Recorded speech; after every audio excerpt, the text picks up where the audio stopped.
Hello friends, आज के इस वीडियो में हम लोग 4x1 मक्स की बात करेंगे। तो जैसे क्लास वीडियो में हम लोगों ने देखा था कि मल्टीप्लेक्सर क्या होता है, उसके टाइप्स देखे थे, उसके अलावा हमने उसका ब्लॉक डायग्राम देखा था, उसके एडवांटेजेस देखे थे, उसके एप्लीकेशंस देखे थे। ठीक है, तो आज के इसमें हम लोग 4x1 मक्स देखेंगे। तो 4x1 मक्स की बात करें तो यहाँ पर अगर हम इनपुट देखें तो इनपुट कितने होते हैं, यहाँ पर इसके 4 होते हैं और आउटपुट कितने होते हैं, इसका 1 होता है। तो सिंपल अगर हम 4x1 मक्स की बात करें तो 4x1 मक्स क्या होता है, जिसके 4 इनपुट होते हैं और 1 आउटपुट होता है। उसमें से क्या करेगा, किसी 4 में से 1 इनपुट को उठा के आउटपुट में रखेगा। और जैसे हम लोगों ने देखा था, यहाँ पे हमें इनपुट, आउटपुट और इसके अलावा हमें सिलेक्शन लाइन की ज़रूरत पड़ती है, जिसको कि हम लोग n द्वारा रिप्रेजेंट करते हैं। तो हमें ये नहीं पता है, तो अगर हम 4x की बात करें तो यहाँ पे फॉर्मूला हमारा क्या रहता है, ये रहता है हमारा 2m = n। n हमारा इनपुट होता है तो, और n यहाँ पे हमारा सिलेक्शन लाइन होता है। तो यहाँ पे अगर हम देखें तो n की वैल्यू कितनी है, n की वैल्यू हमारी 4 है। 4 को हम कैसे लिख सकते हैं, फिर 4 को हम लोग लिख सकते हैं 2 तो यहाँ से m = हमारा कितना आ जाता है 2। इसका मतलब अगर हम 4x1 मक्स बनाएंगे तो हमें 2 सिलेक्शन लाइन की ज़रूरत पड़ेगी। इसके बाद हम लोग इसका ब्लॉक डायग्राम और इसकी वर्किंग देखेंगे। तो जैसे ब्लॉक डायग्राम की बात करें तो ये हमारे पास इसका ब्लॉक हो गया। यहाँ पे हम इसके इनपुट की बात करें तो हमारे पास 4 इनपुट हैं। तो 1 2 3 4 2 सिलेक्शन लाइन है। ये होगी हमारी S0 और S1, D0, D1, D2, D3। एक आउटपुट है हमारे पास, तो ये इसका एक आउटपुट हो गया। इसके अलावा एक हमें इनेबल की ज़रूरत पड़ेगी। ठीक है, और इसकी जैसे हम वर्किंग की बात करें तो साथ में हम इसके ट्रूथ टेबल भी देख लेते हैं।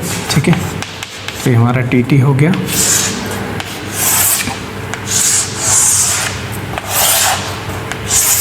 तो ये हमारा इनपुट, ये हमारा आउटपुट है।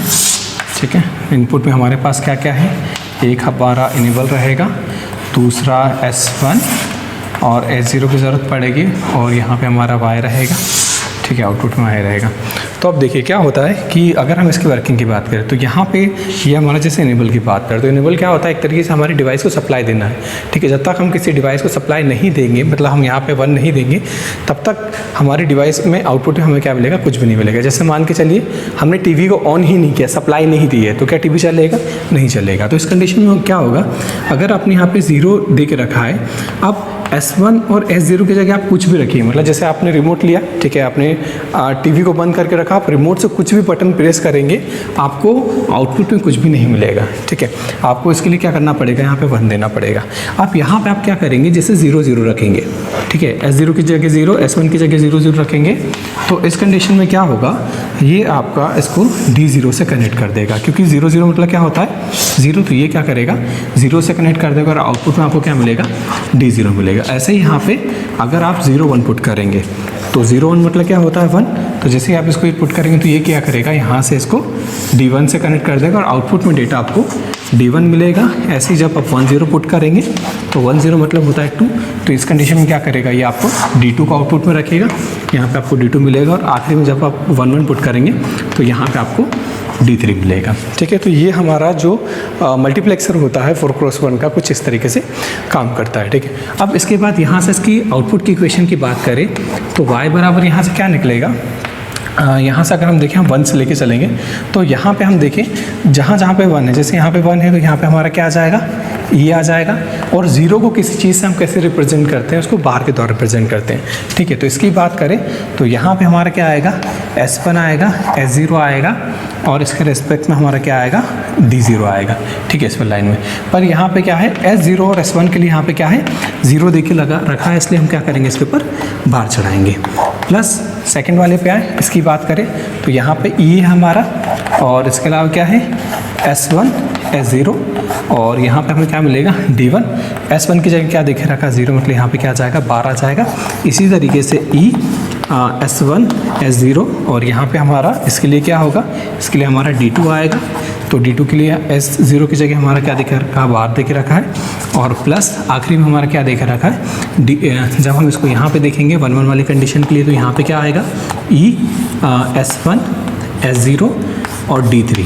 यहाँ पे इन दोनों के लिए हमारी 1 वैल्यू, इसलिए यहाँ पे इसके ऊपर बार नहीं आएगा। इसके बाद हम इसका सर्किट डायग्राम बनाएंगे। तो जैसे कि हमारे पास इक्वेशन देके रखी, हमने इसके रिस्पेक्ट हमने देख लिया हमारे पास इनपुट क्या क्या है, ठीक है। तो जैसे हमें यहाँ पे E, S1 और यहाँ पे S1 का बार की ज़रूरत पड़ी, इस तरीके से हमने सारे इनपुट रख लिए, ठीक है।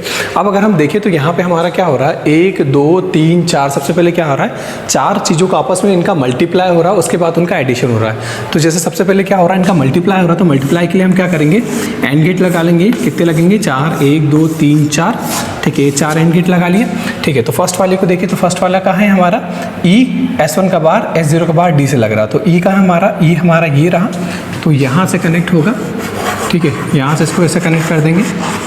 और फिर इसके बाद हमारा क्या आएगा, S1 का बार, तो यहाँ से हम S1 का बार मिलेगा, ये S1 का बार कनेक्ट कर दिया। और फिर इसके बाद हमारा S0 का बार, तो S0 का बार हमें यहाँ से मिलेगा। और इसके बाद हमें D0, तो D0 हमारा ये रहा, तो D0 हम यहाँ से इसके बाद ऐसे ही बाकी इसके लिए भी हम लोग क्या करेंगे, एक एक एंड गेट लगा के इनसे हम इसका कनेक्शन कर देंगे। तो जैसे फर्स्ट वाला हमारा E से कनेक्ट है, फिर S1 का बाहर से, S0 के बाहर से और D1 से कनेक्ट है, तो हमें आउटपुट मिल जाएगा। इसी तरीके से हम बाकियों को भी यहाँ पे कनेक्ट कर देंगे, ठीक है। आखिरी में क्या हो रहा है, इन सब का मल्टीप्लाई होने के बाद में इन सब का आपस में एडिशन हो रहा है, तो एडिशन के लिए हम लोग क्या करेंगे, एक और गेट लगा देंगे, चांद की पूछ, और इनको आपस में कनेक्ट कर देंगे। तो हमें फाइनली क्या होगा, ये वाला आउटपुट यहाँ पे मिलेगा। तो इस तरीके से आप 4x1 मक्स, और इसी को आगे फॉलो करते हम 8x1 मक्स भी बना सकते हैं। Thank you so much.